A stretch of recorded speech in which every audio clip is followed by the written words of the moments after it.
Heat, the enemy of nutrients. From the time we're small children, we're taught to be careful with matches. Why? Well, beyond the obvious concern of burning the house down, our parents don't want us to get burned. Even just going to the beach for the day, what do?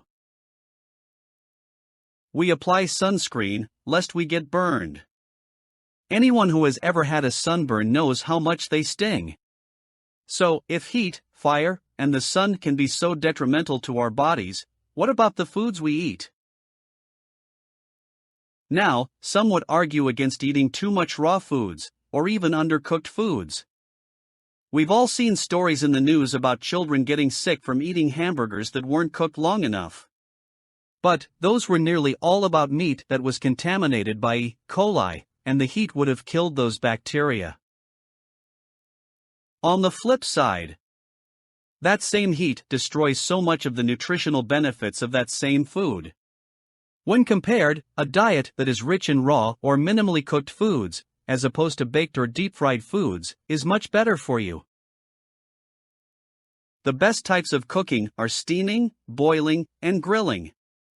The reason is that they generally accomplish one of the following: the food isn't cooked at an overly high temperature, and they aren't cooked for long. It might surprise you to know this, but all it takes is cooking a food at a temperature higher than 117 Fahrenheit for more than 3 minutes, and the negative impacts begin. Here are just some of the things that happen to foods kept at high temperatures for a long time.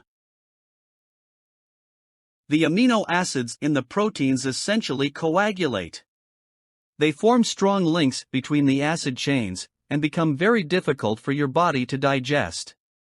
The carbohydrates become caramelized, and are rendered virtually useless to your body. This is much like the process of baking bread when the crust forms. In the old days, we were always told that the best nutrients were in the crust, and that we should eat it. Well, turns out that old wives' tale was wrong. Other than a bit of roughage, the crust does you no good. And this is what high temperature and a long cooking time does to all carbohydrates. Then there are the fats. Your body needs fats for metabolism and the construction of new cells. Excess fats are either metabolized or stored in the body. This is how we get the so-called spare tire and love handles. The thing is, too much heat and time breaks down with lipids in the fats, and you end up getting a host of cancer-causing chemicals in your body. Things with fancy names like acrolein, nitrosamines, and benzopyrene, which is one of the worst of the cancer chemicals known to exist. Many people eat vegetables for the fiber, which is very good for you. Here again, the cellulose fiber is severely damaged by heat. Many of its vitamins and minerals are destroyed, and the fiber's effectiveness in helping to keep your colon clear is reduced substantially.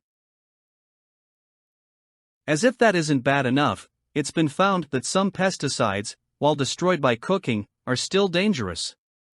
The heat causes their molecules to form new compounds, which are just as bad for us to be eating.